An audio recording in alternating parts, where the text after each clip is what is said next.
force with two lives come together, sometimes for good, sometimes evil.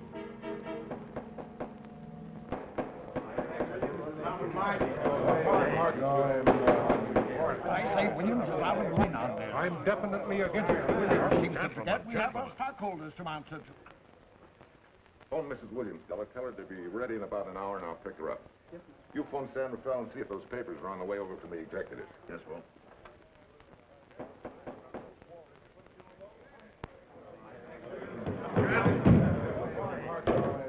Well, Mr. Darcy, what's the score, 9? I'm afraid it is, Walt. If you think you can persuade them to change their minds, go right ahead. Gentlemen, I never interfere with stock issues, dividends, or anything else in your department. I must run my department with no interference. Either I know why and when I need more factory space, or you need another boy. And that's all right with me, too. Because I can take these plants and pick my own spot in the motor production field. You won't have to worry so much about dividends. There won't be many. Hold on. I'm sure none of us want to lose Walt. Or our dividends. Why do you say we take another vote? Now, all in favor of buying the 3 new factories signify by saying aye. Aye. Aye. Aye. Aye. Aye. Aye. And unanimous vote. Congratulations, Walt. Congratulate the board. They're the winners. Williams, if these factories are so valuable that other companies would jump at the chance to get them, how do you know that you can buy them at the price you quoted us? How do I know? I bought them this morning. Good morning. Della, I was asked to rush this up for Mr. Williams. Get my wife, Della? The maid said she'd gone to the dentist. I gave her the message. Oh, fine. Oh, this just came. Thank you. What about those papers? They're here. Bert's checking them now. Good.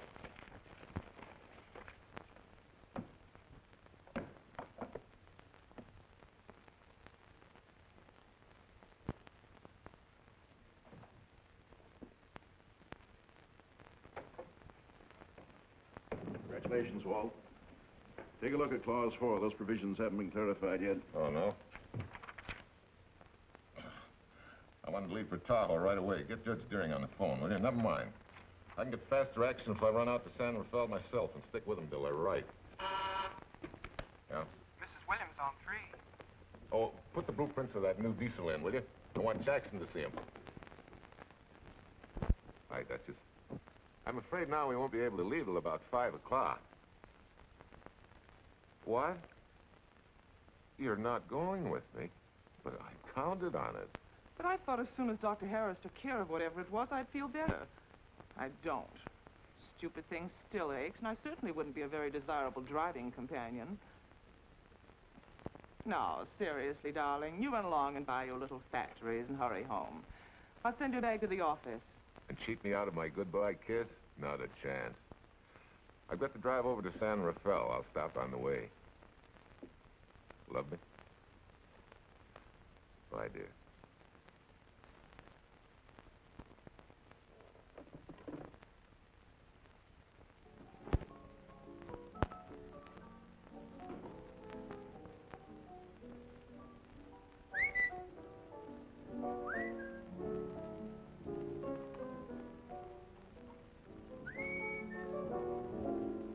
How do you expect me to whistle through a toothache?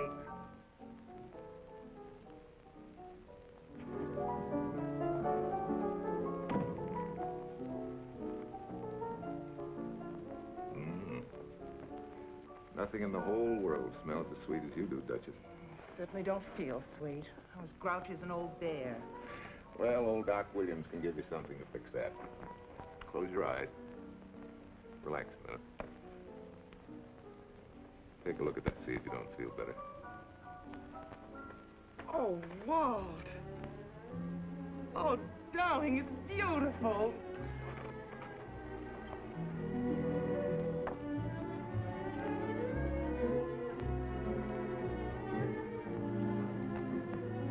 Not bad. Not bad at all. You know, to quote my wife, I like monograms on things. It shows they belong to me, unquote. When did your wife say such a thing, Mr. Williams? About 6 years ago, when I married her. She gave me the first monogrammed shirts I ever owned. Those were the words on the card. I still have it. I certainly hope your board of directors never discovers what a softy you are. They won't, don't worry. I have only one vulnerable spot. What really happened this morning? All I got out of Della was that you stalked out of the office with blood in your eye, back in no time with canary feathers in your mouth. Oh, I clipped those birds' wings, but short.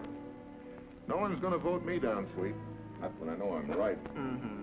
But how did you convince the board of that so quickly? With subtle hints. Then easy persuasion. Like this. Either I get what I want, or you get yourself another boy. And that's all right with me, too. But... Walter! What a clumsy ox. I'm sorry, Duchess. Oh, please, sweet, don't be so upset. Oh, if you could have seen your face. Oh, don't bother, dear. Sue Lynn will take care of that. Not exactly a good prescription for nerves, huh? You know, you're wrong, Dr. Williams. The way I feel now, a good cat nap will probably make a new woman out of me. And if it's not going to make you too late... Yes? Well, I'm sure that by 5 o'clock I'll... Swell. I'll run over to San Rafael and get things ironed out and be back for you by 5. On the nose. Darling, wait. That's perfectly silly. I'll take a taxi cab and meet you in Sausalito. There's a drugstore on a corner opposite the square. I'll be there at 5 o'clock and we can go straight on up to Tahoe. That'll save you all that late afternoon traffic and all that time it'll take to come and pick me up. Smart woman, my wife. Thinks of everything. Where's your bag, honey? Oh, Sue Lynn still has some things to press for me. Sure you don't mind taking a taxi? Very sure. Sweet dreams, Duchess. See you at 5.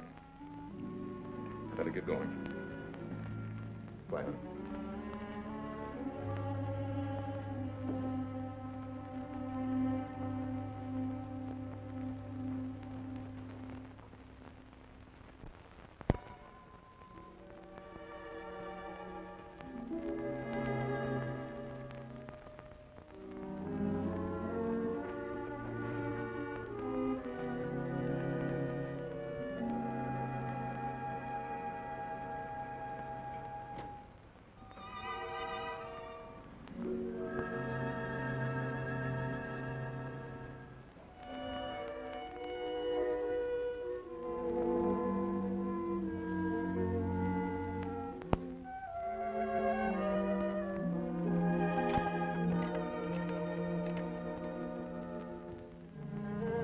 Long distance? On Berkeley, 79721. Hello. Ah. Hiya, beautiful. Yeah.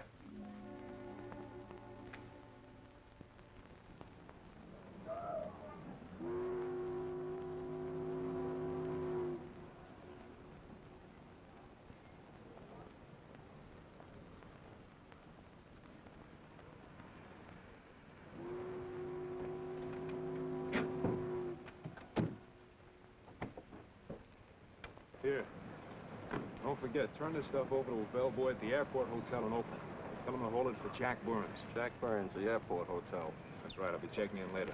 So, $1.15 a here. All this stuff back to Oakland. Yeah, here. Buy yourself a new key. Thanks.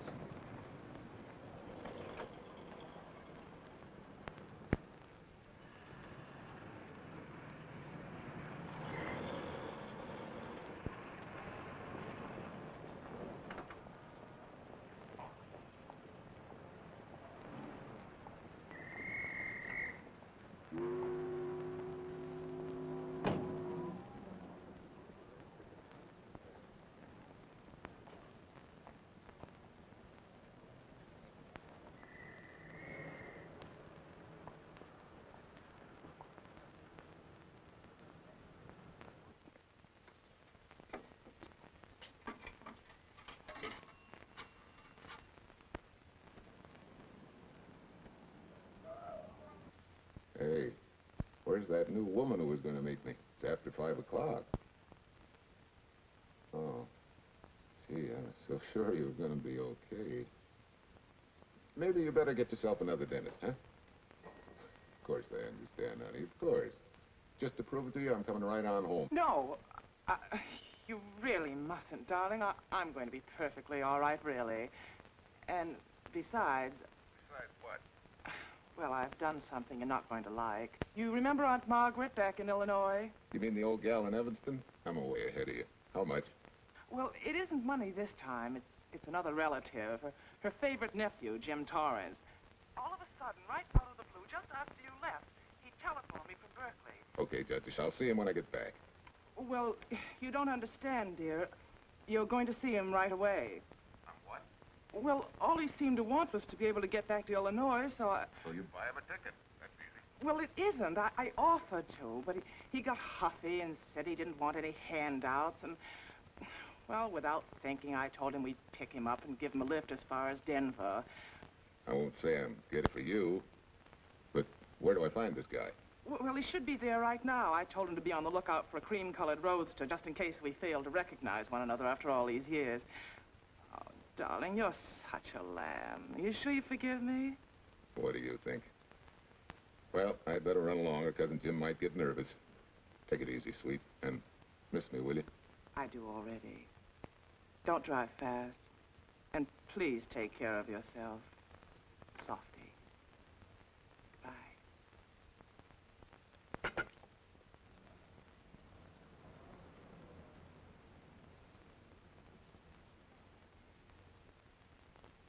Hello, Della? Yeah, Mrs. Williams wasn't able to go with me. Now, while I'm gone, you see that she gets her roses every morning. That's right. But this time, on all the cards, put love from Softy. Yeah, S-O-F-T-Y.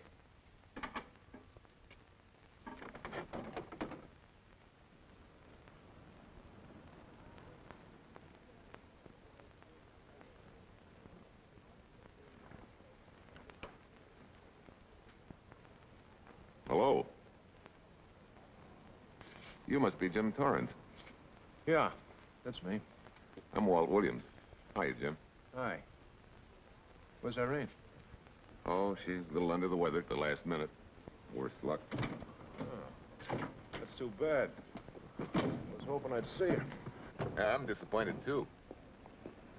Where's your luggage? Oh, I'm wearing it. Less trouble that way.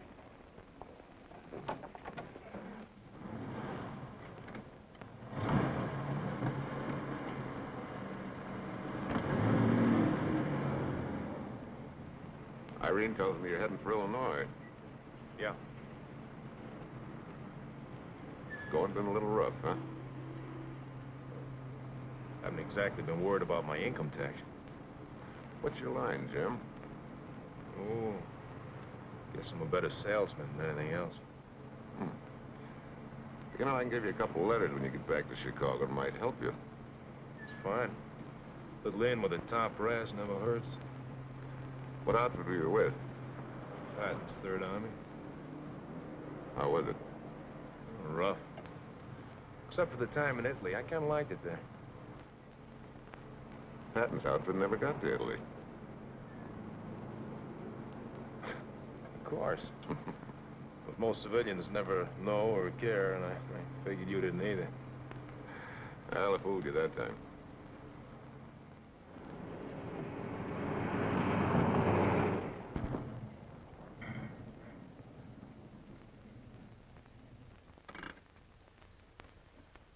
Our last chance to chow for a while. How about it? No thanks. I grabbed a hamburger while I was waiting for you. You can still taste the harness.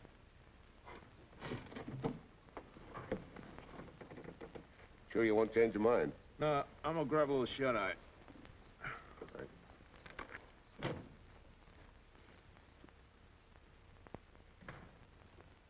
Chicken sandwich and a Coke.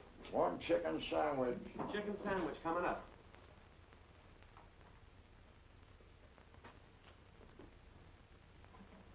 Give me change for a dollar, will you? Yes, sir.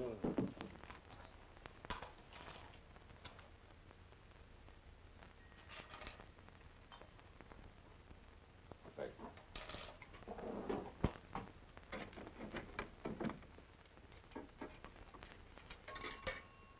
San Francisco. Klondike 2, 6714.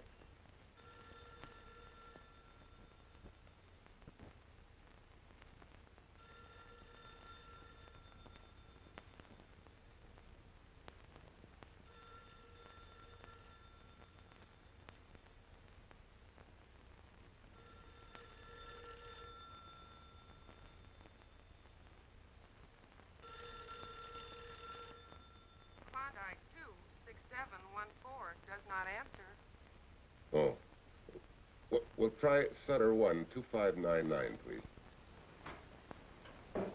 Bayview Apartments. Oh, yes, Mr. Williams. No, your maid isn't there tonight, sir. Well, she said Mrs. Williams was taking something to make her sleep and wasn't to be disturbed. But perhaps... No, don't disturb her. Just leave a message that I won't forget about a certain problem. Mm-hmm. I think I have it, sir. You want her to forget all about a certain problem. Softy. Is that S-O-F-T-Y, sir? Softy is going to take care of it thoroughly. Is that all? Yes, that's all. She'll understand. Be sure she gets it the first thing in the morning. Right.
Oh, hi.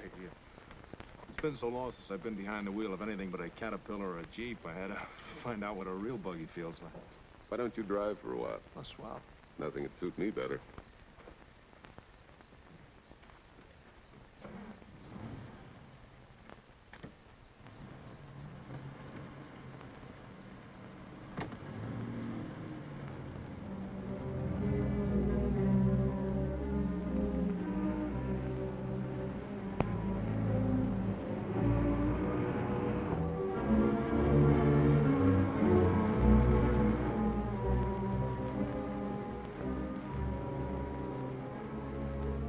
Tell me, Irene still got that little scar on her cheek? The one she got from the fall? Yeah. You can hardly see it now, though. How'd you know about that? She just got it last summer. Thought you said you hadn't seen her for years. Oh, from Aunt Margaret, of course. How else? She always sends me the news in her letters.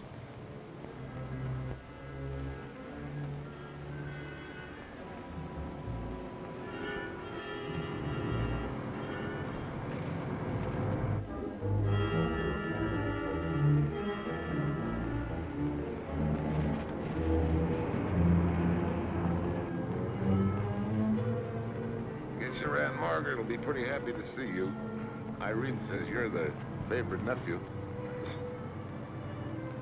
Afraid my lovely cousin was just giving me a build-up for your benefit. You don't know Irene. Maybe not.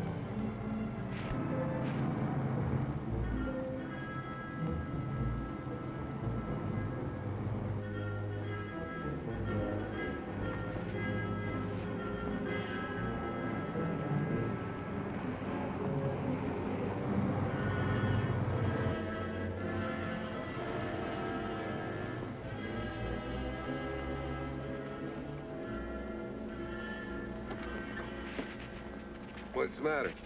I think we got a flat.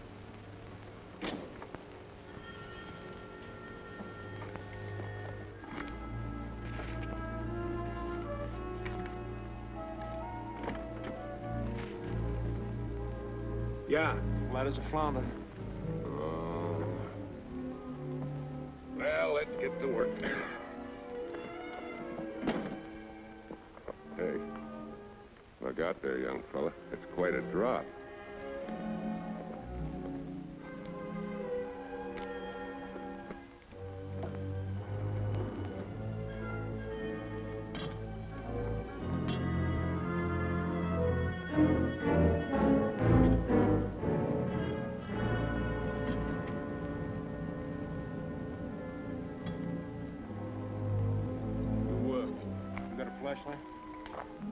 I think I have. Get the jack. I'll take a look.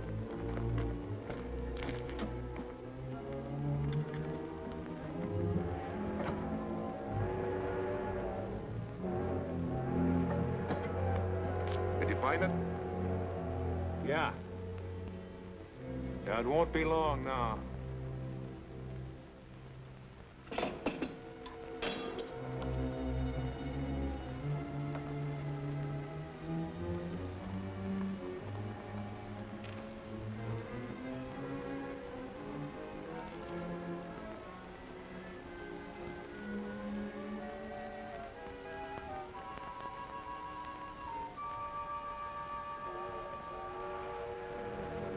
Come on, let's get going. Wait a minute.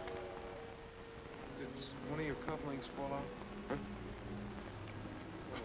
Something dropped. I heard it fall right down there at your feet.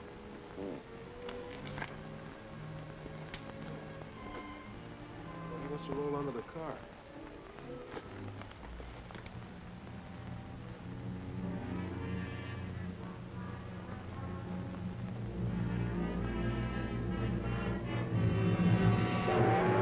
Wiring and big sucker.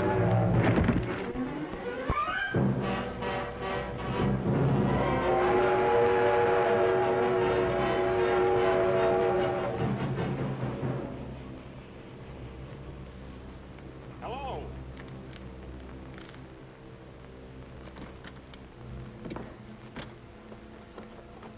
Need a hand? No. I'm all set now. Okay. Good night.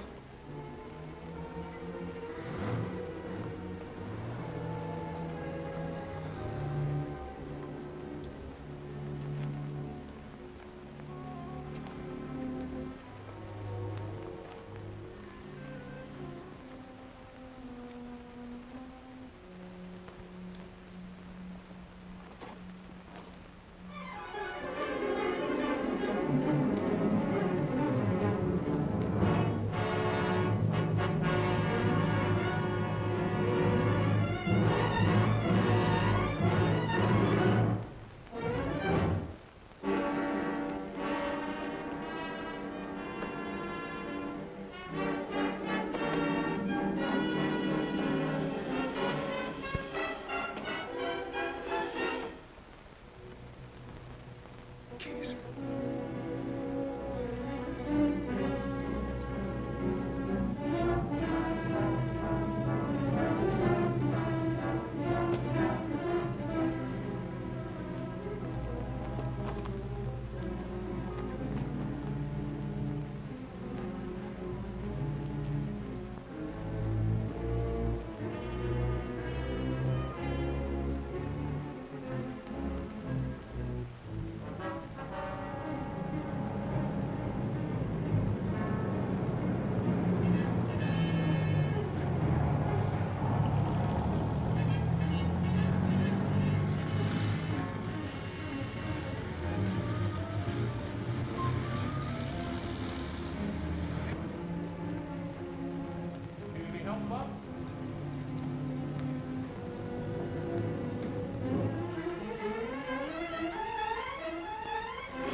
That guy must be crazy.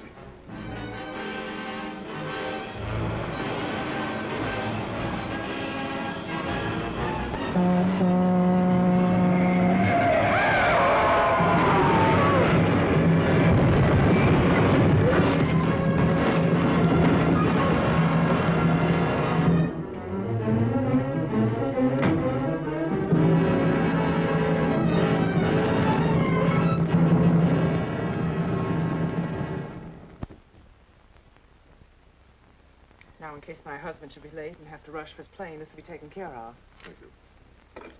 Tell Mrs. Burns at 302.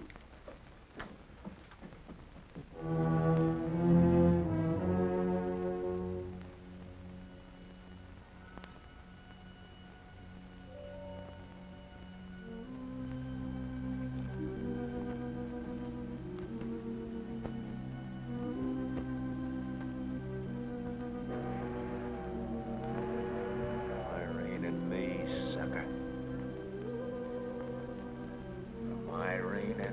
sucker.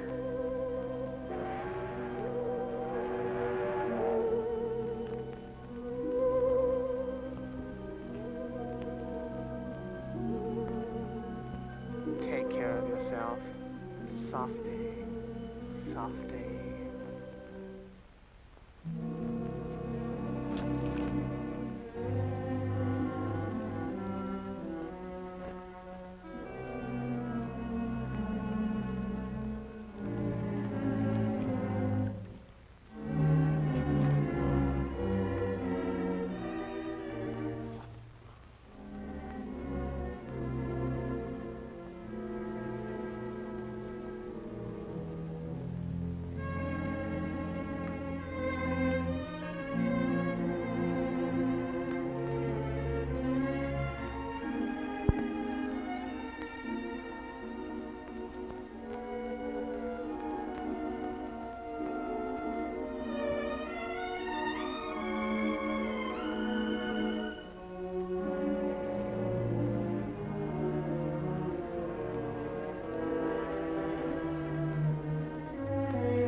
Young lady, Excuse me. I want to see Mrs. Walter Williams. I'm sorry, sir, but she left orders not to be disturbed. I'm sorry, too. Lieutenant, this is the police department.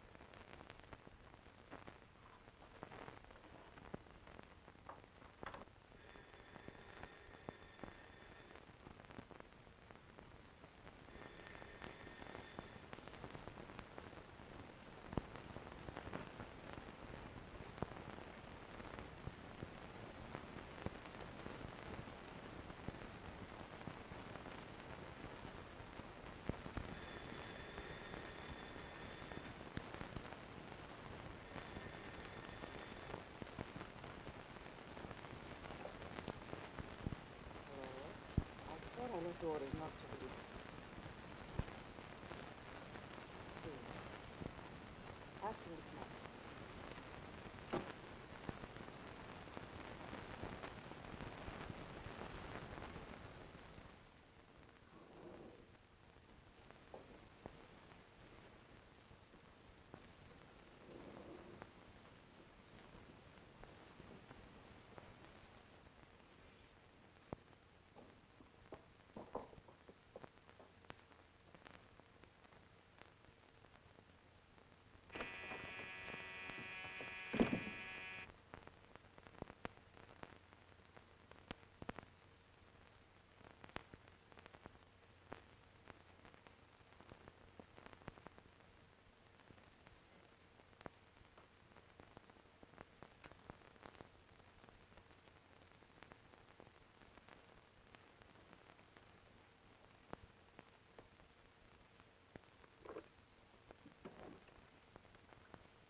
Yes?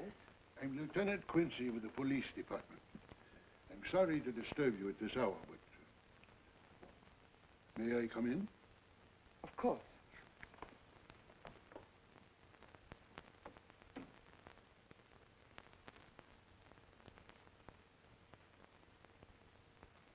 well, Lieutenant. Did your husband go on a motor trip late this afternoon?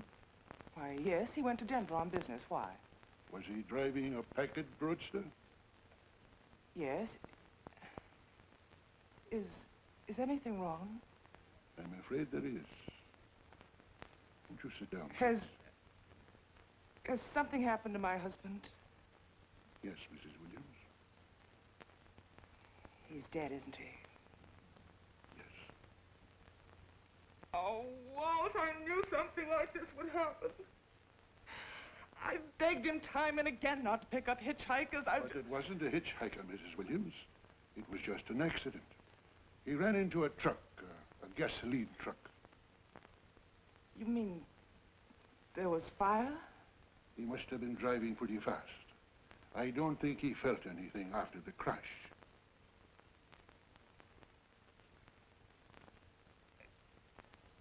If there's nothing more you need me for, Lieutenant, I think I understand. And may I say you've taken this with a great deal of courage. Good night, Mrs. Williams.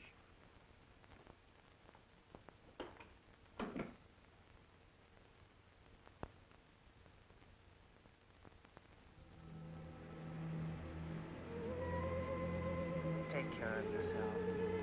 Softly. From Irene and me. Softly.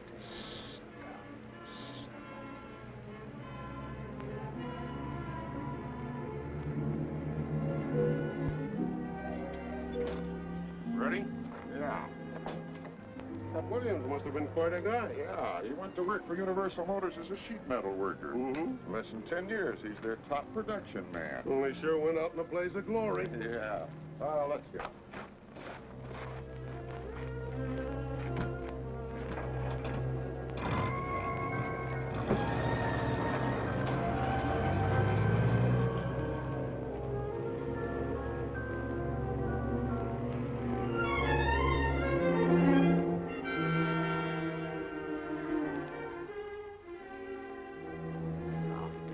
From Irene and me. Sucker. Sucker. Sucker.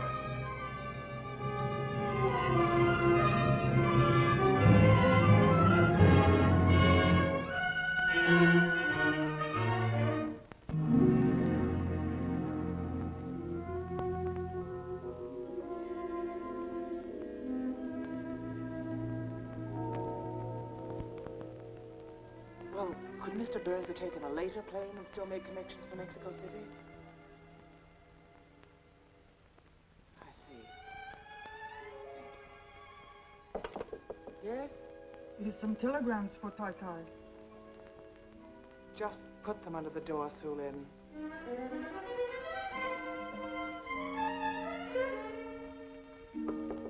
Please, Tai Tai, a policeman Quincy most anxious to see you. Ask him to wait, Sulin.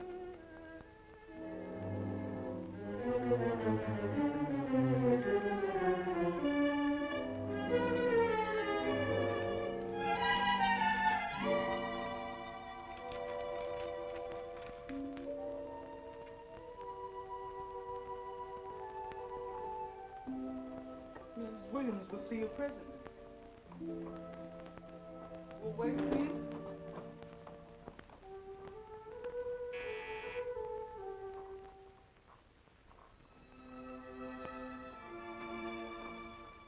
Flowers from Mrs. Walter Williams. Thank you.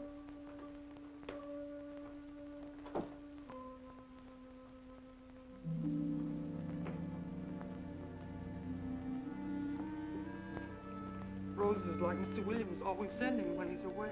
You seem to have been very fond of Mr. Williams. Sulin is honored to have served him 5 years, and he... I'm sorry to keep you waiting, Lieutenant. I wouldn't be disturbing you again if it wasn't necessary. And I would be keeping you but a moment. You're being very considerate. Won't you sit down?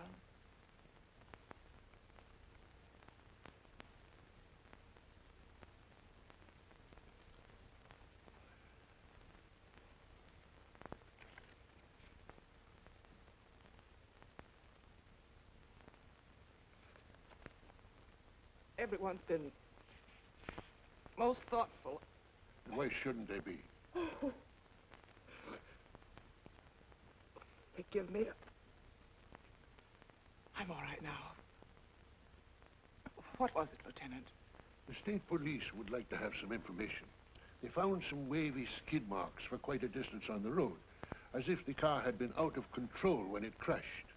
Tell me, was Mr. Williams a reckless driver? Why, no, he was a fast driver, but certainly not reckless. Well, was he a heavy drinker? Quite the contrary. But what about his health? Could he have had a heart attack and lost consciousness before the accident?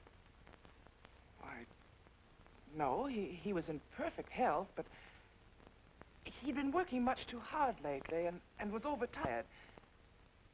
Perhaps he fell asleep at the wheel last night. Oh, poor darling. If only I'd been able to go with him last night, he might still be alive. Well, maybe so and maybe not. You mustn't blame yourself, Mrs. Williams. Fate plays an important part in these matters. Your handkerchief.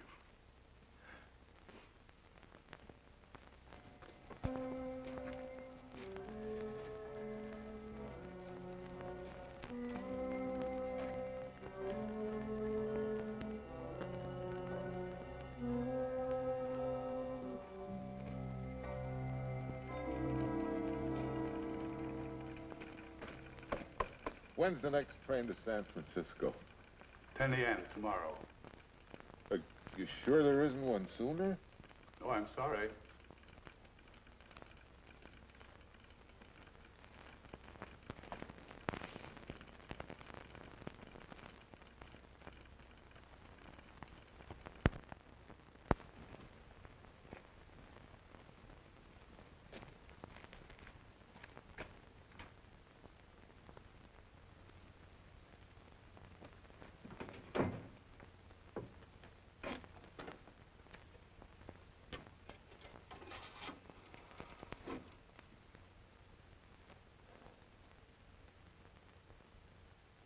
We have a circuit now, sir.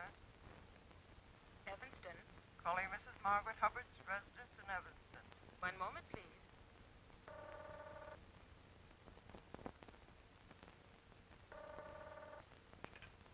Hello? Mrs. Margaret Hubbard? Yes? Who's this? Long distance. I have a call from Mr. James Torrance. Who? Mr. James Torrance. He's her nephew, Jim Torrance. The call is for your nephew, Jim Torrance. I haven't any nephew, and I don't know any Jim Torrance. Sir, Mrs. Hubbard says she doesn't know what James...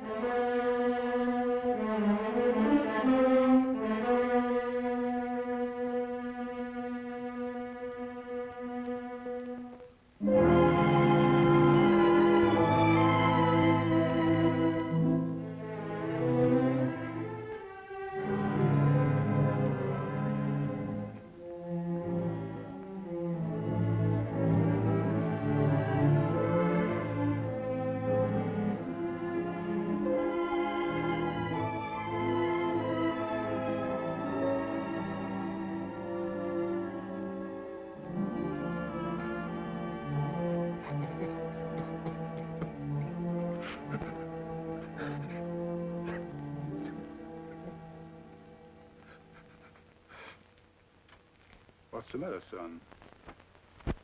Looks like you need a doctor. Doctor? I can't leave the station, but old Doc Venter's just across the road there. Yeah. Doctor? Think you can make it? Yeah. I'll make it.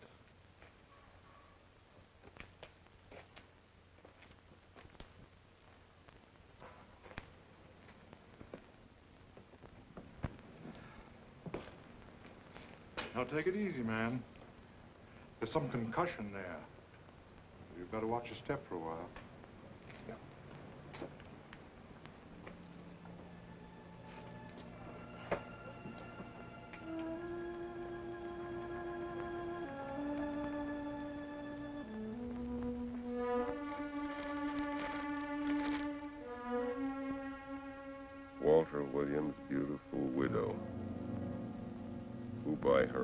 request sat alone in the family alcove during the service.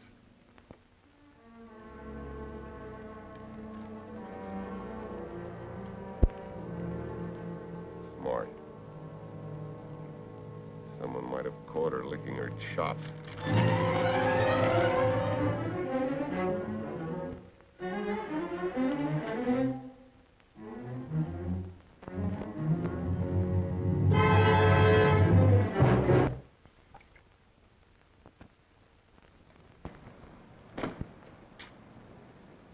Hey, what's that? Walter Williams. Hey, ain't that the guy that... For the love of Mike, what's that briefcase doing here? He's dead. They did him a dirty trick if he ain't. Hey, now, wait a minute. Don't touch it. We better turn it over to the police.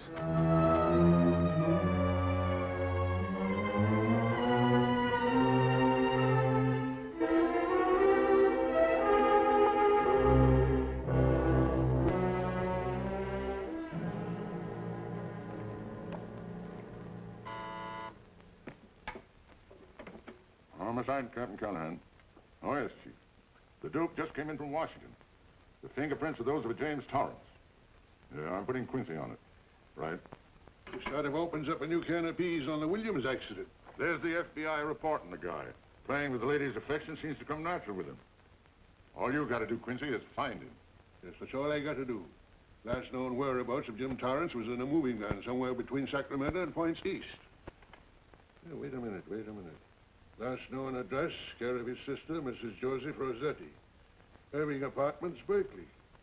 Well, what are you waiting for, Quincy? Let's go. Torrance leave any forwarding address? No, he said he was going to send it to me. Sorry to trouble you. Oh, Lieutenant, if you should happen to hear from him, will you let me know? There's an unpaid telephone bill and a bundle of laundry. Laundry? Let's have a look.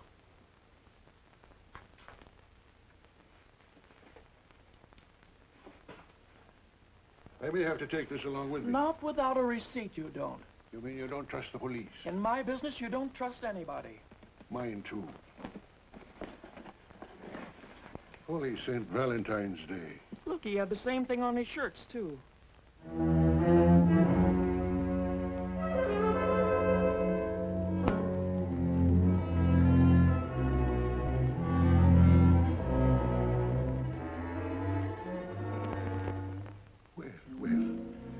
Romance in your late tenant's life.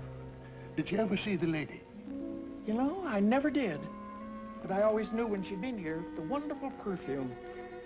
I lay you 10 to 1 she's a rich widow. Could be. Wait, I'll get you his telephone bill. Pretty fancy stuff for a hitchhiker. Yeah, but he's a pretty fancy hitchhiker. According to the shirt maker, a certain lady in the town had these made special. And they're just like her husband's, only his initials were WW. Sort of smells, don't it, Cal? Now take a look at this little item. It was also found in the laundry. I for Irene and W for... Well, it could be for Williams, too, couldn't it? Yeah. Homicide, Callahan speaking. Hello? Oh, hello, Fitz. Hello. What news? Oh? Any luck? Both days, huh? Swell. Have it typed up and sign it. This report of Fritz will be a nice little topper for this pile. His checkup shows calls from Torrance's phone to Williams's private number, and a flock of them going the other way, including one on the 7th and several on the 8th. The 8th, since you've forgotten, is the date of Walt Williams' accidental death. Well, that ought to be enough to get an indictment out of the grand jury. Go pick her up.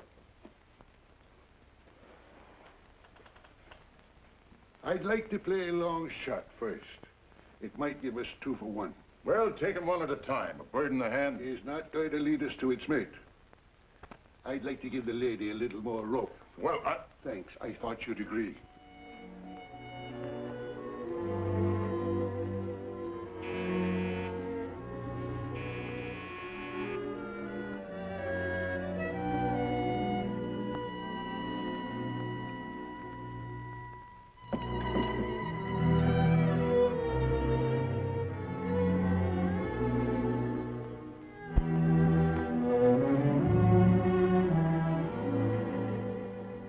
Lieutenant, you just caught me. I'm glad. I have some rather startling news I thought you should know before it hits the headlines. Come in. Thank you.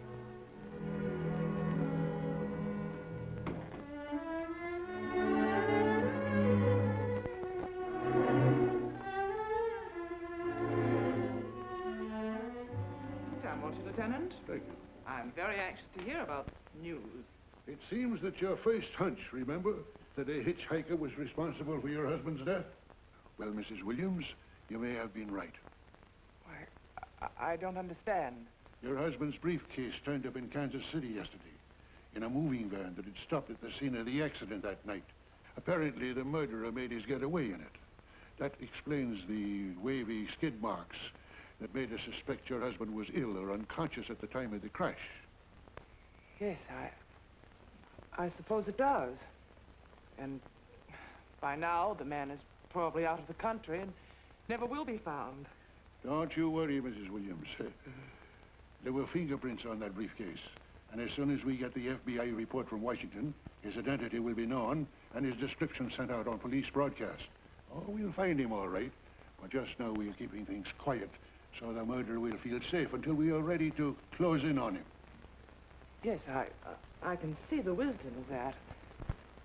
Yes, I thought you would understand and cooperate. As soon as we know his name, it is possible that you might recognize it as someone with a motive. There's that possibility. You know I'll do everything I can to help. I'm sure of it. Now I'll run along. You'll hear from me. I'll let myself out. Don't bother. And don't worry. Good day.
$1.35.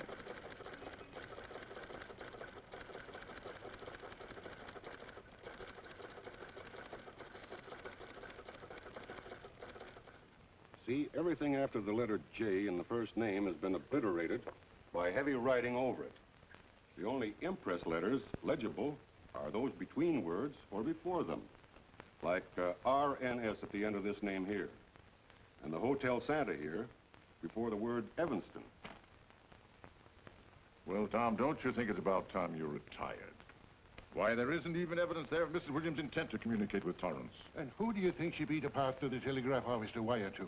The League of Decency? I'll tell you what I think, that you should have brought her in when I first told you to. By the time we get her now, she'll have figured out a way to tip Torrance off. He'd be that much tougher to find. Not unless she's tipped him off from your office.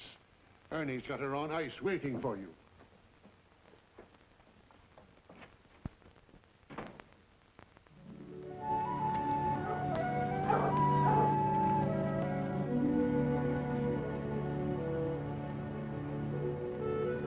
Pretty good, huh?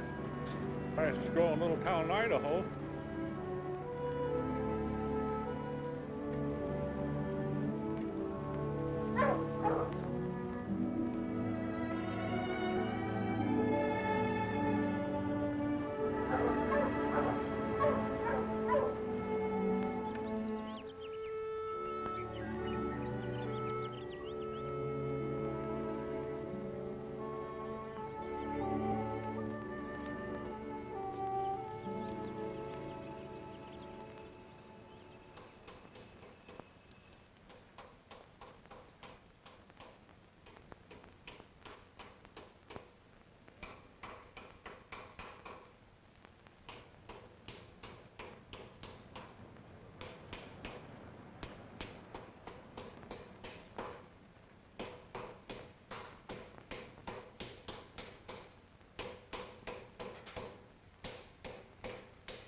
Have a heart, son. You trying to wreck that engine?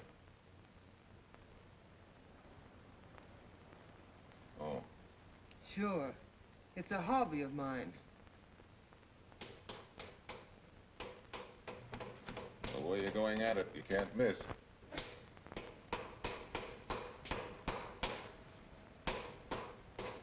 Here. I just can't let you ruin that beautiful motor. Start her up.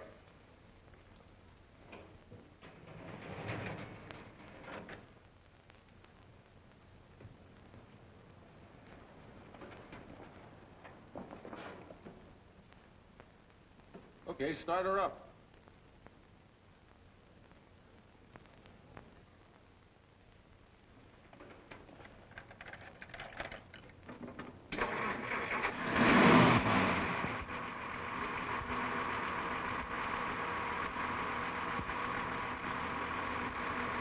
Shut her off.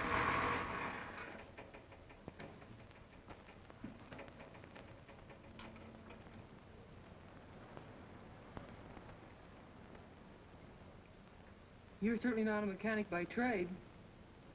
Hands like that. Maybe it's a hobby of mine.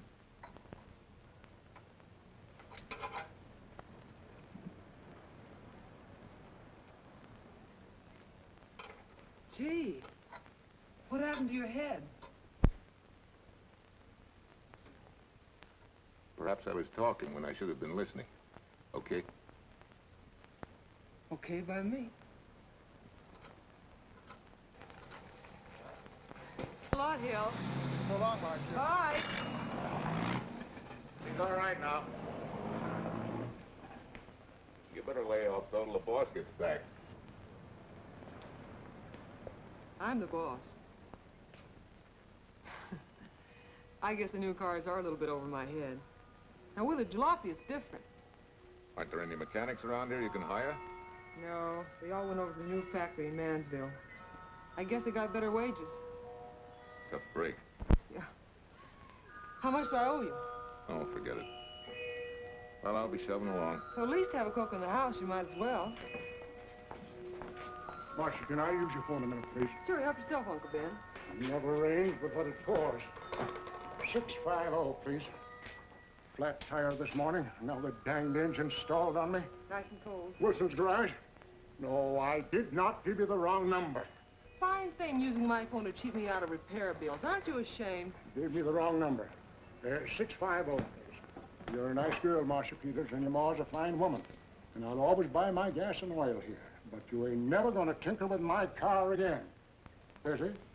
Busy. Always busy. Hey, we're not so busy.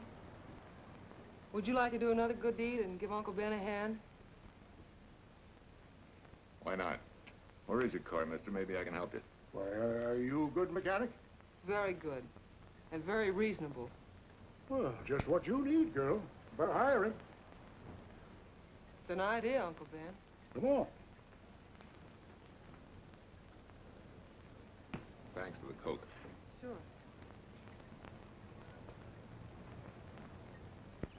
Well, I got Uncle Ben fixed up all right. Nothing but a sticky carburetor valve. Bye. I hope he paid you. What for? It only took a minute. You're certainly not money conscious, stranger. There. This is no kind of work for a girl. Somebody has to do it if I want to stay in business. And I want to.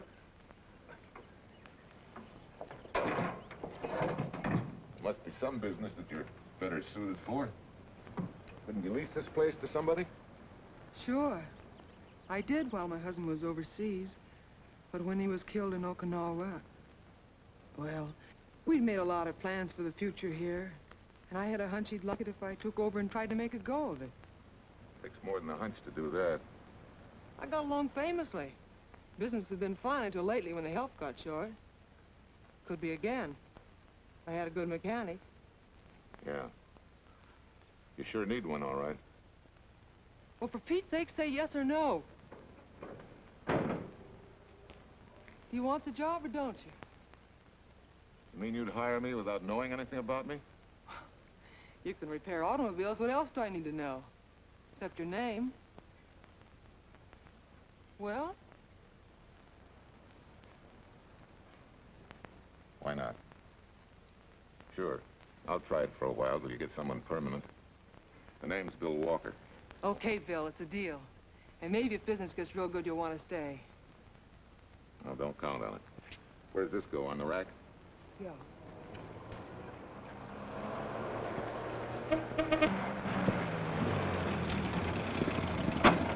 Marcia! Marcia! It happened! It's a boy, 8.5 pounds. Pair of shoulders like a prize fighter. Well, congratulations, Papa. How's Dave? Ah, perfect. Everything perfect. Gotta get down to the store and tell the gang. Almost forgot. Oh, gee, thanks, Ed. I'm sorry, I won't have enough for the gang.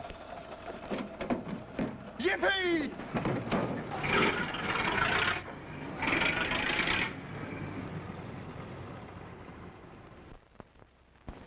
Maybe you can use this token from the slightly delirious new father. Thanks. Say, we haven't settled the matter of wages yet. Maybe I can't pay your regular salary. Suppose we leave that open till you find out how much I'm worth to the business. Doesn't seem to be any business right now. Might be a good time for me to get rid of this beard and find a place to board. We live right next door. I'll go ask Mom. She'll know of a place. Sort of a peaceful house. I noticed it this morning. Oh, gosh, I forgot. She's down helping Mrs. Wellesley with her canning. Mom finds homes for everything from stray cats... To stray mechanics? Well, you're not a stray anymore. I'll go phone. Girl, 674, please. Hello, Miss Webster. May I speak to Mother? Hi, Mom. I've got some good news for you. I hired a man for the station. Yeah. No. Nobody we know. He's from out of town. Needs to place a board. You got a good one up your sleeve? Okay. Says she has to meet you first to come home for supper. Huh? And do you like apple or cherry pie? Cherry. Cherry it is, Mom. See you later. Oh, now I gotta get rid of this. Hey, where's the nearest barber shop? The one and only, just up 2 blocks. Tell Judd you're working for me. When you get back, we'll close up and go home. Thanks.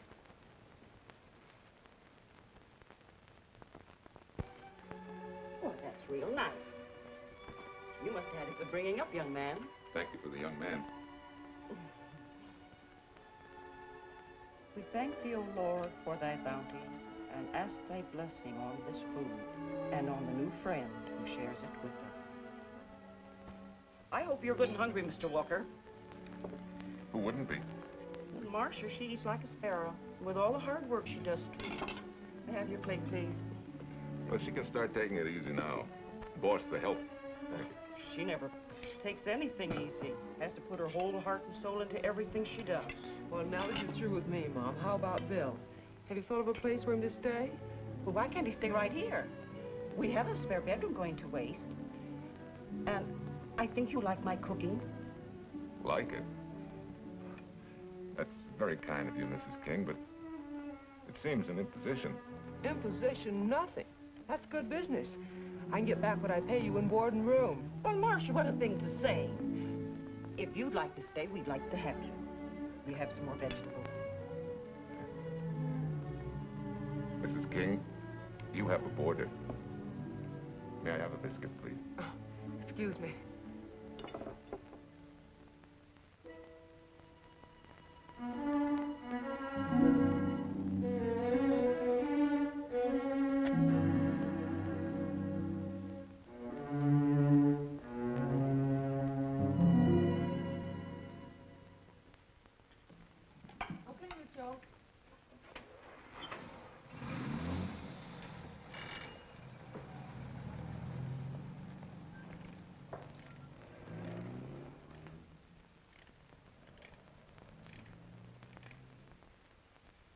It's wonderful the way tools seem to come alive in your hands.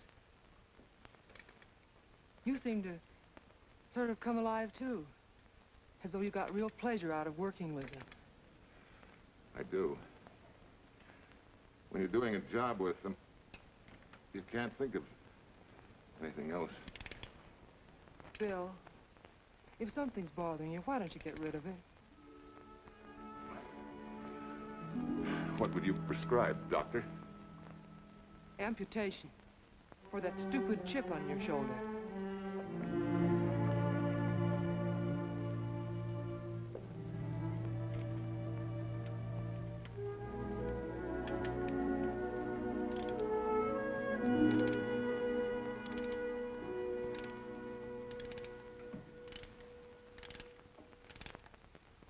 What you need is a ring job.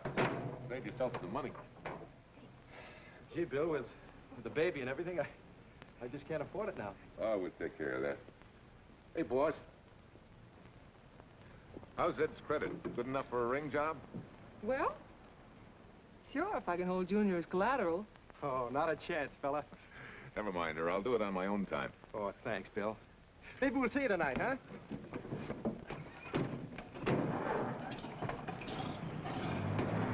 Some shoulders, huh? Yeah. Some father, huh? Bye, Marcia. Bye, Marcia. Bye. Nice kids. Hey, was Ed clowning about their being hard up? No. Things have been pretty tough for him ever since he got out of the service. Fix a car for him, Bill, and only charge you for the labor, okay? Then he gets it for free. I'd already done knocking that off. Say, we could make it an anniversary present. Anniversary of what? Junior's arrival, and mine, 3 months ago today. Time certainly flies. That was a lucky day when you came to MP service. Your work's been bringing in a lot of business. Glad of that. Hated to have fallen down on Mom and you. Say, look, boss, why don't we three celebrate tonight and go to the movies? Ed said he and Jane were going. Well, that lets Mom out. She'll be babysitting. I'd love to go, Bill. I haven't been in ages. Here's your opportunity. Go to work.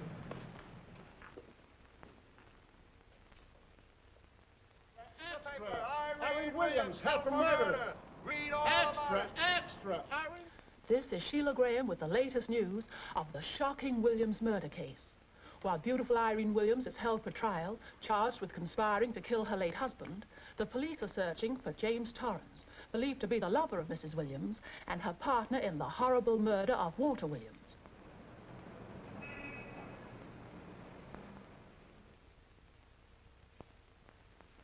If I'm handling your case, my dear Mrs. Williams, I want 1/3 of everything you get. You're out of your mind. You don't realize what I'll get as Walt's widow. Perhaps you don't realize the spot you're in. Torrance's fingerprints were found not only on your husband's briefcase, but, in a manner of speaking, on your reputation as well. There's a detective named Quincy, a very smart cookie. He isn't exactly for you. Frankly, Mr. Warner, I'm beginning to wonder if my attorney is for me.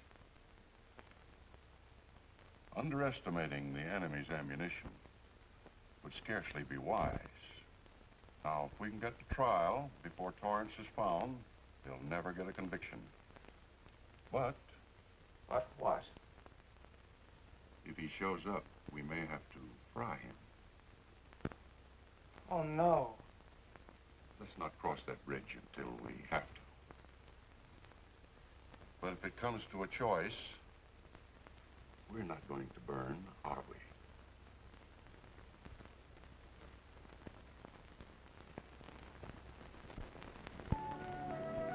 You have the chatterbox this afternoon. What about this afternoon? Oh, I'm sorry, boss. I guess it was wool gathering. You're supposed to do that in the spring. Is there anything you don't know? Yes. What's San Francisco got that we haven't? Better newspapers, for one thing. Anyway, California's supposed to be the land of opportunity. I thought that by now you liked it here. I do. Very much. It's a good town. Nice people. Swell boss. Thanks. We like you, too. No fooling, Bill. You'd be surprised how many people ask questions about you. What kind of questions? Oh, where you came from, do you have any family, and do you like it here, and are you going to stay? Al Knox asked me at the movie last night if you wanted to join the volunteer fire department. Just interested, friendly things. I suppose it is natural for people to wonder about a stranger who moves into their community, like I did. You know, I've been thinking, maybe it wasn't such a good idea, you and I going to the movies last night.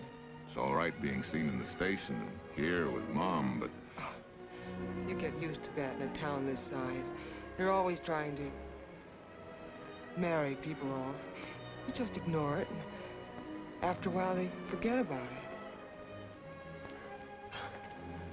I'll go get cleaned up for supper.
I hate to tell you how many years this Sunday takes me back.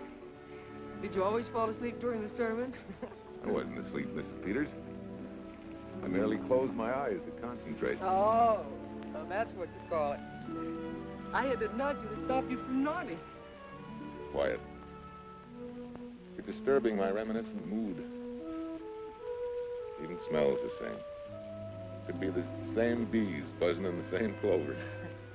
As they say, you can take a boy out of the country, but... A rolling stone gathers no moss. It has to stop rolling sometime, doesn't it, Bill? Sometime, maybe. We grow a very becoming shade of moss here in Larkspur. Don't you think? You grow a lot of nice things here. Anyone in particular? You'll have to skip the answer to that one. Someone tore it out of the book. You're married, aren't you, Bill? Yep. That's right. You must have loved her very much to have been hurt so deeply. To be so afraid of someone, even yourself. Maybe it's better that way. Then no one gets hurt. Bitterness and hatred hurt everyone. Can't you see, Bill? They're like a wall that shuts out all the sunshine from a garden and lets everything wither. Make room in your heart for something else, can't you? I guess this is my day for sermons. Sorry. As Mom would say, you never get rich minding the other fellow's business. Hey, that's a fire. I'll be seeing you.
especially sent a couple of jars of peaches.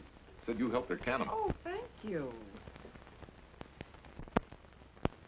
When I delivered the doc's car, he insisted that I have a bite with him. Where's the boss? Took the book back to the library for me. Huh? What a day. Hey, what's the idea? Are you darning my socks? Well, I thought a drawer full of holy ones isn't doing you much good. I found them when I put fresh papers in your bureau yesterday. You have a heap of things that need mending, haven't you, son? Does Marcia know? Do you think I'd tell her? This is your problem, Bill. Because I found out about it doesn't give me the right to tell anyone else, not even Marcia. When you trust folks, you trust them, and you give them a chance to work out things the way that seems right to them. How can one little woman be so big? Don't forget, it's a lot easier to be tolerant and understanding at 50 than it is at 25. Yeah, Mom. I'm going next door for a while. Grandma Thompson's ill.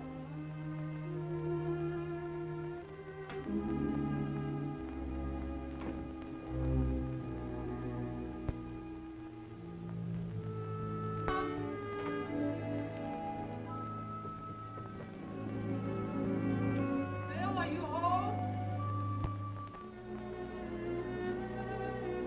Bill, are you in there? Yeah. Mom went next door, Marcia. Hi. Do you work awfully late? Oh, about 6. Anything wrong? Come in. I want to tell you something. I'm checking out. Has something happened? No, just... I'm doing what I should have done a long time ago. Moving along. But why, Bill? My name isn't even Bill. There isn't any Bill Walker. I'm Walter Williams. The late Walter Williams. Walter Williams? I don't understand. You may not even after I've told you, but at least you'll know the whole story. Sit down, please.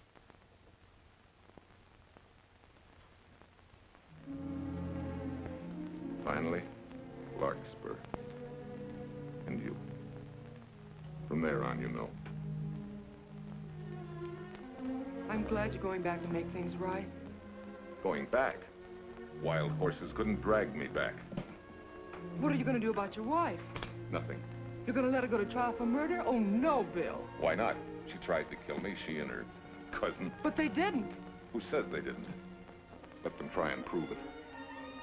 No matter what your wife did, she can't be tried for something that didn't happen. Oh, Bill, can't you see? You bet I can see. She deserves everything she's getting. Sorry part of it is they'll never convict her. No, Bill. The sorry part is you're not big enough to take a hard jolt to your pride and to your ego. Sure. It hurts to be tricked and cheated by someone you loved and believed in. But that doesn't give you the right to take justice into your own hands, to trample on the hearts of others and walk out on life. A barren, frustrated boyhood. A marriage to a woman who accepted my love, yet despised me so thoroughly she resorted to murder.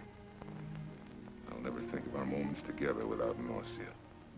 I feel stripped bare, degraded. Even me.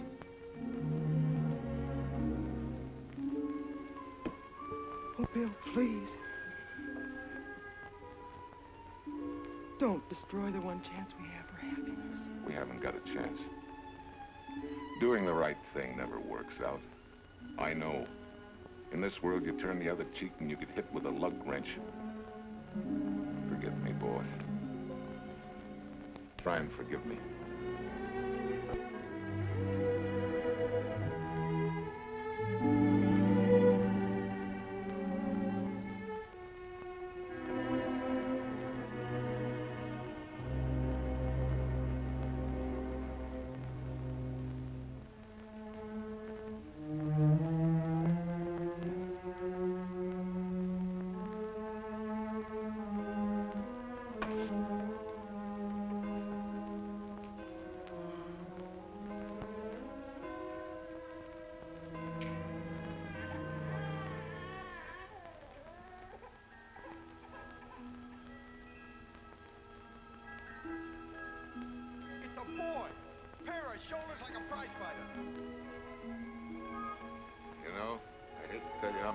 this Sunday takes me back.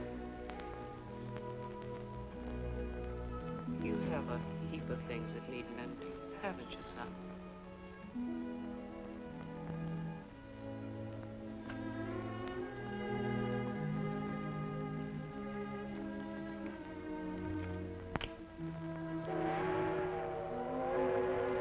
Take care of yourself. Softly.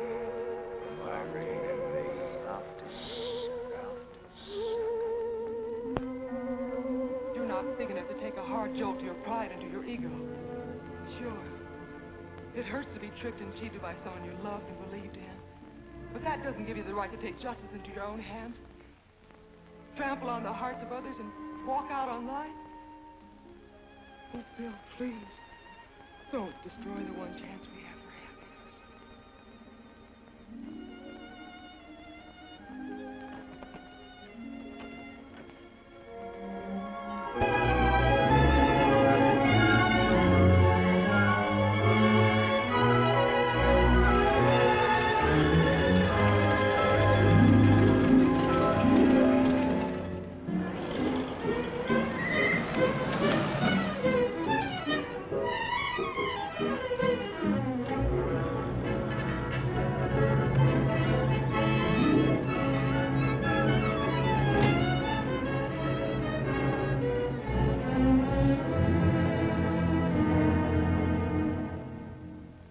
Mrs. Peters was kind enough to come along to substantiate at least the Larkspur portion of what I've told you. Very thoughtful of you, Mrs. Peters. Mr. Williams, when you read in the newspaper that the hitchhiker who attacked you had been, well, a close friend of your wife's for some time, it must have been a great shock to you. I didn't come here to discuss my emotional reactions, Lieutenant. If you need me for anything further, Captain, my office will know where to reach me. Let's go, Martha. Just a minute, Mr. Williams. We'll need your signed statement for the grand jury when we ask for your wife's release. It won't take long to be typed. Yeah? All right.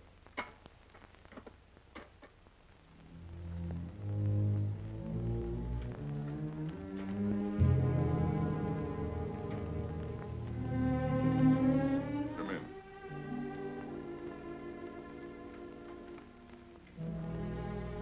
Sit down. Mrs. Williams, we have news for you. Really? I can scarcely wait.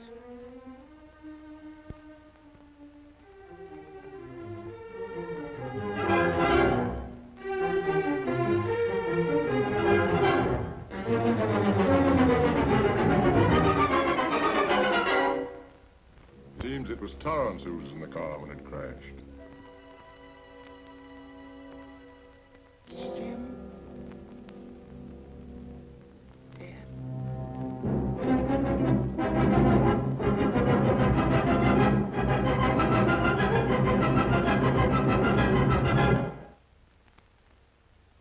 You did it.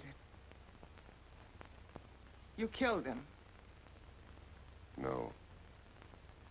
He tried to kill me. Thought he had. And he ran into the truck.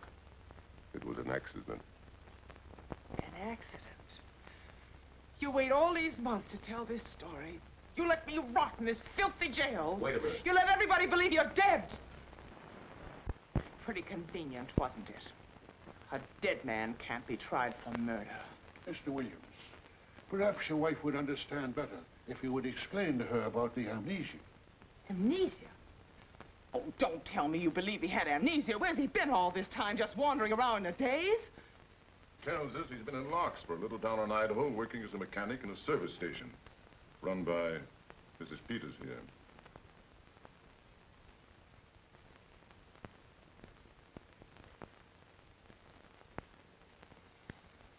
I understand perfectly.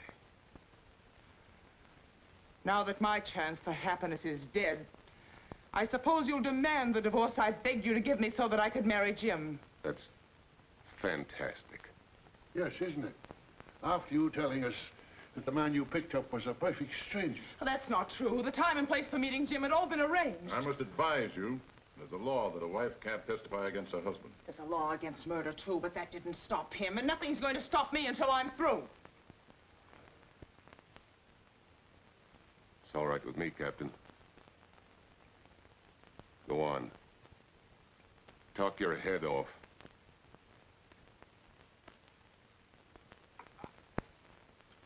I was to have gone with him to Denver. He insisted on it, although I was quite ill. Several hours before we were to leave, he came home. There was a violent scene. He threatened to kill me unless I agreed to give up Jim. And I wish he had. This is incredible. Not one word that she has said is true. Then you've nothing to worry about. Mrs. Williams, was there a witness to the threats you mentioned? No. Unless the maid overheard. She was in the apartment. In fact, she picked up the pieces of the vase that he threw at me. Where is she now? I don't know. She left me suddenly after all this began. Please, could the questions wait? I feel rather ill. Will you have Mrs. Williams ready for the grand jury at 10 o'clock tomorrow morning? That's all.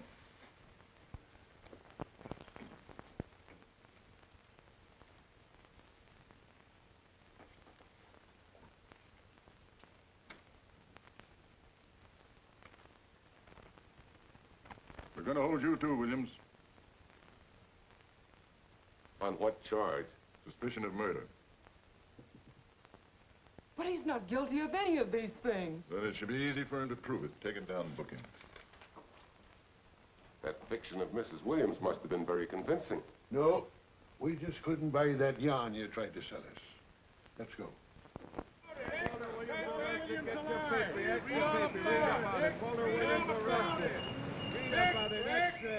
What's three? White freed and murder charge. Extra, get your paper. Walter Williams charged with murdering wife Bubba. Extra, get your paper. Irene Williams goes free. Husband held. Extra, get your paper. White freed and murder charge. Walter Williams charged with murdering wife Bubba. And Daly's going to cover Williams' office. Okay, boys, hop to it. I want all I can get by 10 a.m. tomorrow for the grand jury. Okay, Chief. Oh, Tom, don't miss a bit. Dig up everything you can on Williams and the Peters dame. You sort of believed Irene Williams' story, didn't you, Van? She made better sense than he did. Well, sure, she's a better liar than he is. Don't forget, I went all through her grieving widowhood with her. She's a bad customer. Well, that's for the grand jury to decide, and Williams insisted on letting her talk. So it's his funeral. Funeral, all right. Especially with that yarn he told. But murder's out of character for him. There's a few pieces missing somewhere. There might be in Idaho, if it's not too much out of character for you to get going. You're going to miss me, Cal, when I retire next year. Maybe I'll turn private eye and solve your cases for you.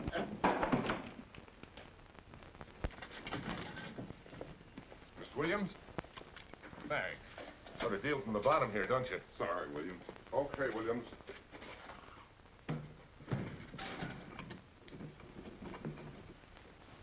Well, not very good news, judging from your faces. Well, Wolf, the grand jury returned indictment against you. Mrs. Williams was released. I see. Now, don't you worry, Walt. We'll have you back at work where you're needed, and in short order. Come on, Eldridge. There's a visitor waiting far more attractive than we old fogies. We're just leaving, Mrs. Peters, but remember, don't hesitate to call on me for anything. Thank you so much.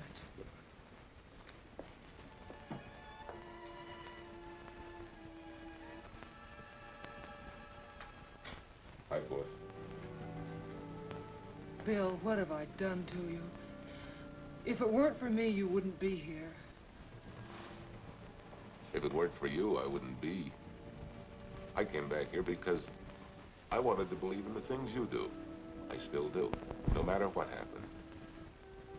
Will you do something for me? Go back home, where I know you'll be taken care of. Not a chance. You'll have to think up a better reason than that to get rid of me. I'm a big girl now. I've just been to Larkspur, Williams, where I found these newspaper clippings. Of course, some of them are 3 months old, but you seem to treasure them, so I brought them along. So? I don't think they exactly substantiate your claim of amnesia. As if you were interested in substantiating any claim of mine. Now, let's get one thing straight. Most people, when they get in a jam, think the police are only interested in the prosecution. Our job is to get the facts, the truth. And the truth never hurt anyone but the fellow that lied. Unless he was a beautiful woman. Oh, quit kidding yourself, Williams. You made the boner. I had no more to do with Torrance' death than you did. And out of the whole population of Northern California, you just happened to pick up a hitchhiker who happened to be your wife's boyfriend. Ah, have a heart, Williams. I suppose you'll tell the truth when you take the stand, but you better have some mighty conclusive proof if you expect the jury to believe it. Wait, Lieutenant. Bill, we all know you're not guilty, but we're going to need help to prove it, and need it badly. Lieutenant Quincy can't take sides, but if we're right, he has to be on ours. And I have a hunch he wants to be. Why don't you tell him the whole story? All of it. Please. I'd like to. Quincy, very much. Guess I should have told the whole truth in the first place. But I wanted to clean this mess up with as little scandal as possible.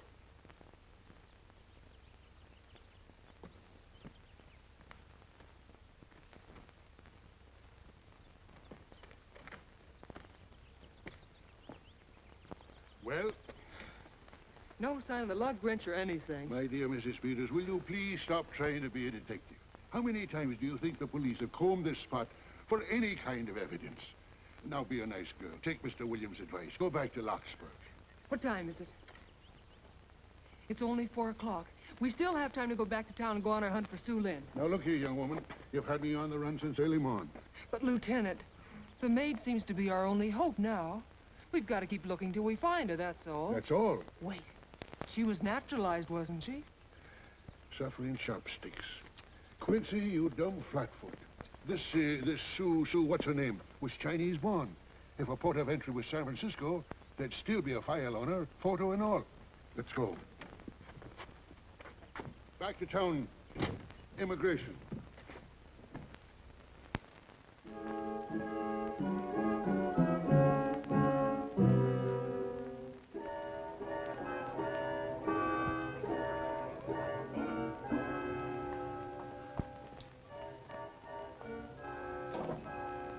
The council has given us the right lead.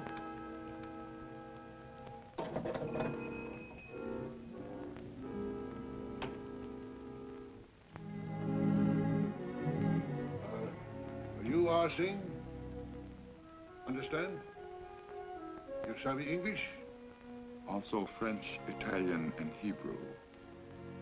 May one ask what is desired? We're looking for Su Ling Chung. The Chinese consul said you were her uncle and might tell us what she is. This daughter of my brother, has she offended the honorable police? Oh, no. They just wanted to ask her some questions about Mr. Williams, the man she used to work for. Ah Sing's heart is heavy that he cannot lead you to her. But things that are not known cannot be told. Well, if you hear anything of her, report it to headquarters.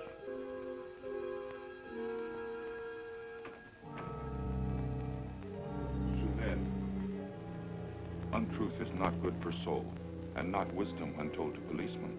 Better for the soul to be kind than to be wise. Su Lin must keep silence to help in this matter.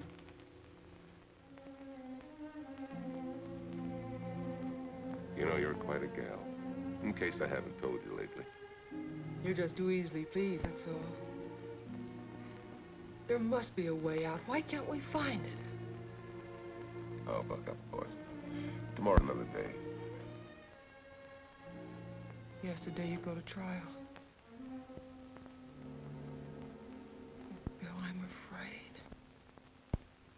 And the state intends to prove beyond any reasonable doubt that the defendant, Walter Williams, did, with malice aforethought, kill the deceased James Torrance, whom he knew to be his wife's lover. And that with his victim dead beside him, he drove his car into the course of an oncoming truck, jumping clear himself some seconds prior to the crash. And subsequently, he made his getaway in the back of a loaded furniture van. And for 3 months, as Bill Walker, he laughed at justice, but had imprisoned his unfaithful wife for conspiracy in his own murder. But then he decided that being dead cramped his style. He thought he could eat his cake and have it too. So he returned, most anxious to explain his long absence and to right the dreadful mistake that had imprisoned his wife for 3 months. Ladies and gentlemen, it was a cold-blooded, premeditated murder and must be punished to the fullest extent of the law. Call the first witness, please. Captain Callahan, did Walter Williams tell you what suddenly cured his amnesia after 3 months? No, he did not. But he did tell you the man that struck the blow which caused the amnesia was a total stranger, a hitchhiker he had picked up. Yes? And that he knew nothing of this man's identity or relationship with his wife until he suddenly recovered from his amnesia and heard or read the details. That's what he said. Oh, thank you, Captain. Your witness, Counselor. No questions. No, I saw no signs of amnesia, but definite concussion.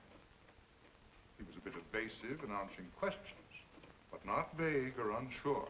In your opinion, Doctor, could this head injury have been caused by a fall?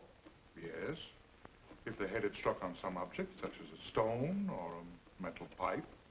That's all, thank you. Your witness.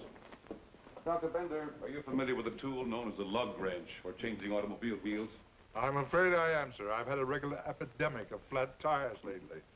Well, then, in your opinion, could this head injury which you treated have been caused by a blow from a lug wrench? Yes, it could have been caused by that, too. Thank you, Doctor. The ones with the earliest dates you will notice are heavily creased, as though they'd been carried in a wallet or a coat pocket. Thank you. Lieutenant Quincy, will you kindly tell the court where you found these newspaper clippings? In the bedroom occupied by Mr. Williams and Mrs. Peters' home in Larkspur, Idaho. Is this your handwriting, Miss Revere? Yes, sir. And that's the message, at least our record carbon of it. Would you read it to the court, please? June 9th, 8:32 p.m. Message from Mrs. Walter Williams, Penthouse D. Mr. Williams called, said he wants you to forget all about a certain problem, that Softy is going to take care of it thoroughly. Was there any other conversation? Well, I just asked if that was all, and he said, yes, she'll understand, and sort of laughed as if it were a joke and hung up. Some joke killing the wife's boyfriend. That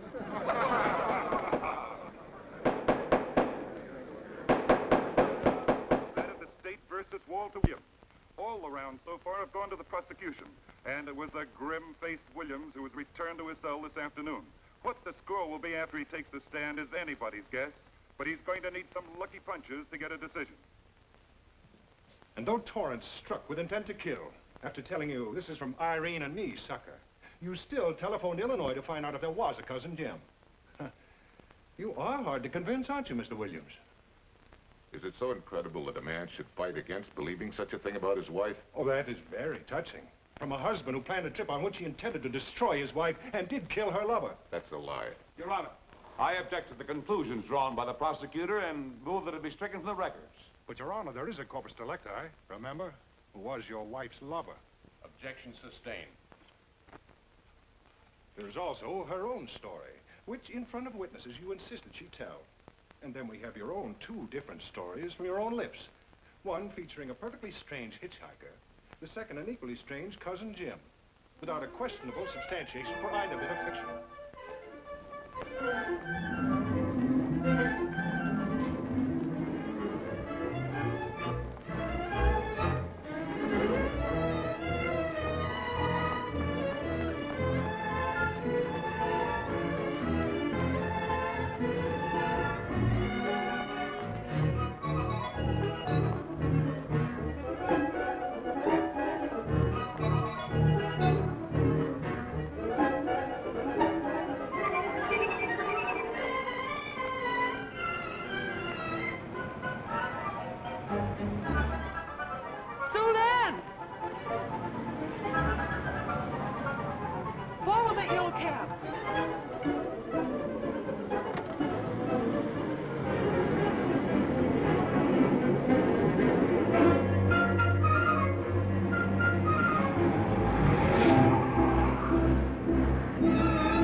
Sing. You remember me, don't you? I was here with Lieutenant Quincy from the police department. I just followed Sue Lynn up the stairs. I saw her come in here. You must be mistaken. I'm not mistaken. She's here. I must see her. Ah, Sing, don't you understand? It's to save a man from prison, even from death. I will send her to you.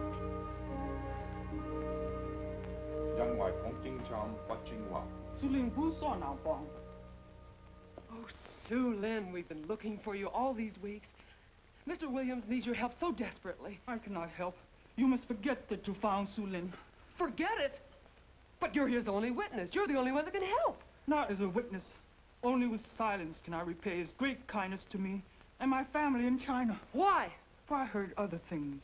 That most unhappy day, from Mrs. Williams' bedroom, his voice very loud and angry. A flower vase broken to pieces. He can explain all that. They do not believe what he's already told. That I heard anything would do harm. Don't you see?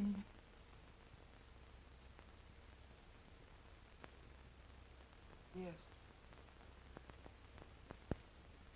Much sorrow comes from women who know not honor and truth. And Mrs. Williams, she was not true even to that Torrance man. What made you say that?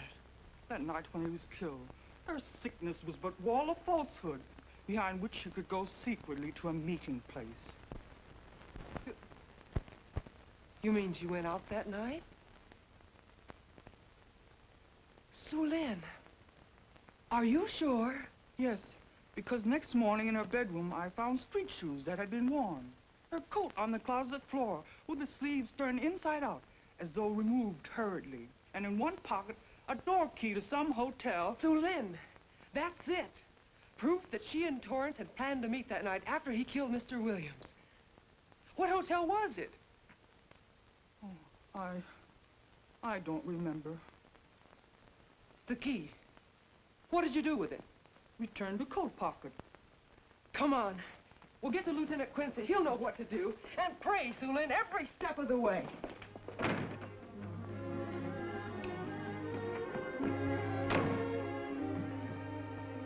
Now hold everything. Even if this long shot don't work out, we'll just keep on pitching.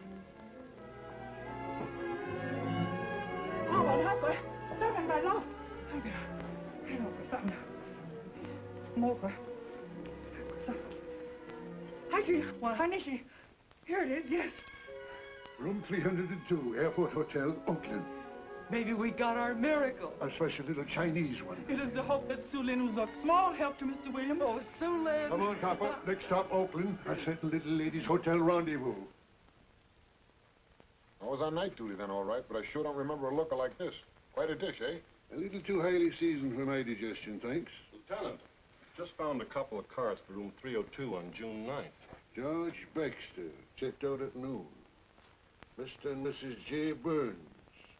Room not slept in. J. Burns. Burns. Look, Quincy. The handwriting on the card is identical to that on the photograph. And here's a little boy, the same thing. The cover-up telegram to Aunt Margaret. Now look at the impressions. J here, and here RNS. J. Burns. That's the name she started a telegram to. Room not slept in.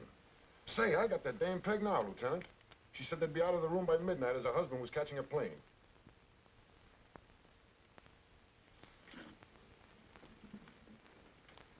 But Quincy... Reservation for Sam Andrews. Yes, sir. This ties it all up, doesn't it? Yeah, like a greased pig. What do you mean? We've got the evidence now, the proof. Of what? Sue Lynn's theory that Irene was playing the field? This evidence only proves that she came here to keep a date with a man named Burns. We can't even prove that he didn't keep the date. But you know he didn't. There wasn't any Burns. It was only a name that she and Torrance used. Fine. If you can prove that, Williams will be free. But none of this will prove it. Sorry, Copper, but we are just up another blind alley. Willie?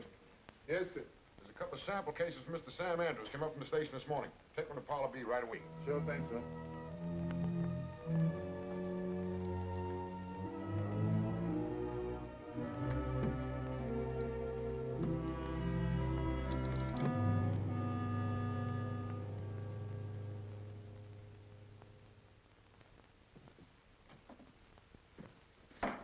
Seated.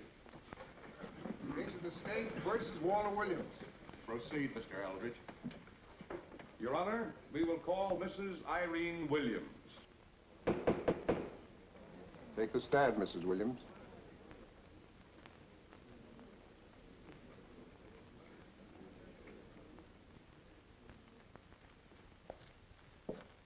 Raise your right hand.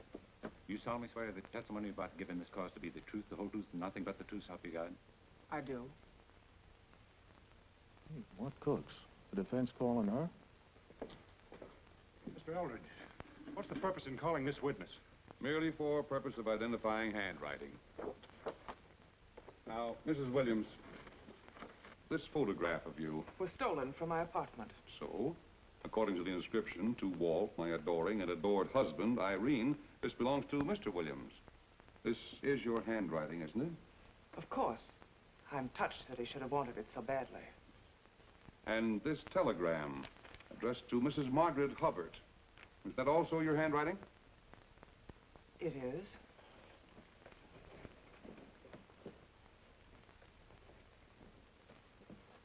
Now, Mrs. Burns, I mean Mrs. Williams, this photograph is inscribed to Jim, my adoring and adored Irene.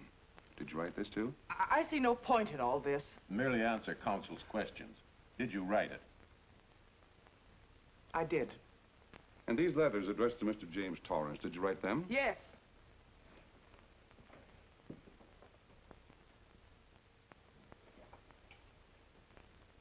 And this monogrammed garment, a gift from you to Mr. Torrance? Why must I be tortured again by all this? I never made any secret of my love for Jim Torrance. That's why he's dead. Your love for Jim Torrance. Yet on the very night he was killed, you had a rendezvous with a man named Burns, didn't you? I don't know what you're talking about. I don't know any man named Burns. I was at home that night, very ill. Oh, yes, the sleeping pills. Well, you must walk in your sleep, then. For you spent at least part of that night at the Airport Hotel in Oakland, where you registered for Mr. and Mrs. J. Burns. Don't waste the court's time trying to deny it. This is the registration card that you signed at 9:20 p.m. And there's the room clerk who assigned you to room 302. And this, Mrs. Williams, is the key to room 302, which you very carelessly left in the pocket of a coat which was found in your closet yesterday. All right, I was there. Now are you satisfied? Not quite. This J. Burns, Mrs. Williams, is his first name Jack? Yes. Have you been in contact with him lately? No. How long since you've seen or heard from this Jack Burns? Well, I don't know. I don't remember. You bet she doesn't remember, because there isn't any Jack Burns, and there never was. That was an alias for Jim Torrance. And it was Torrance who was to have met you that night, after your charming little plot to kill your husband had been duly executed. It's not true. It's not true. I have bad news for you, Mrs. Williams. I can prove it's true. These pajamas, these letters, this picture, all of which you identified for the court, were found in this suitcase, which is full of the clothes and personal belongings of Mr. James Torrance. And the suitcase was found in the baggage room of the Airport Hotel, where it's been held since June 9th. And it says on this tag, in large print, hold for Jack Burns. That is all, Mrs. Williams. Just a moment, Mrs. Williams. Your Honor, in view of the evidence presented, we now ask for a dismissal of the state's case against Walter Williams. And we intend to charge Irene Williams with conspiracy to commit murder against her husband, Walter Williams. Oh, no.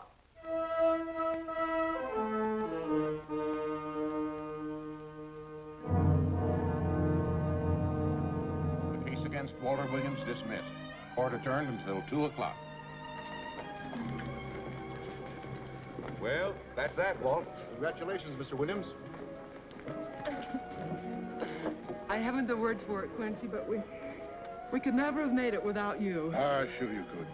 You know, son, right always wins if you give it a little push, especially when you get a copper like this one to do the pushing. Well, I'll be seeing you. You know, it'll seem kind of strange being able to eat and sleep without someone getting in your hair all the time. Oh, fine, Walt. We're looking forward to having your hand on the wheel again. The Denver plants are waiting for you to open them. You think you can make it the morning? How about it, Counselor? You bet you can. Oh, good. Well, I'll be running along. Well, you think you like Denver? It's okay by me, boss. Yes. Impact.